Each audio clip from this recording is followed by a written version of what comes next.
ABN Films presents. आओ बाबा जवान भगले बिहार में आओ बाबा।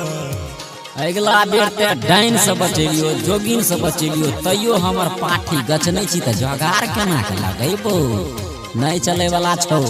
ओ बाबा अबरी तोरा जोरा पाठी चरेबो बाबा बियाह करा दे पान ना दाओ। चल चल ऐसन बहुत एले बहुत गेले ठोक के चल गेले अबरी नहीं माने वाला छियो। नहीं बाबा सुन ले सुनबै छियो।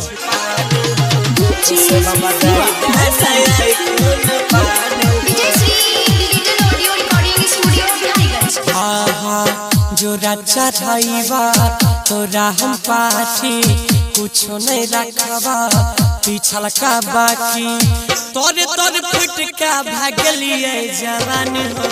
गोसे बाबा दादा नहीं आई खून पान हो। गोसे बाबा दादा नहीं आई खून पान हो। जो राजा ढाईवा तोरा हम पाठी कुछो नहीं पीछल का रखवा बाकी तोरे तोरे फुटका भागलिए जवान हो।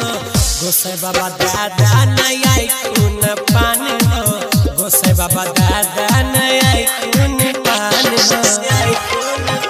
Singing by Gaurav Thakur. Music by DJ Siva Blossom. DJ Sri Digital Audio Recording Studio Bihariganj. हाँ हाँ मौगी के बिना हमारा मन न लागे तिलक के नाम सुन के कुटुम भागे तिलक के नाम सुन के मौगी के बिना हमारा मन न लागे तिलक के नाम सुन के कुटुम भागे। तो ही देख गोसाई बाबा हमर भविष्यवाणी बापे के कारण हमर तरफ जवानी किया करे छो अब हमारा हरान हो। गोसे बाबा दादा नहीं आई खून पान हो। गोसे बाबा दादा नहीं आई खून पान हो। Singing by Gaurav Thakur. Music by DJ Siva Blossom.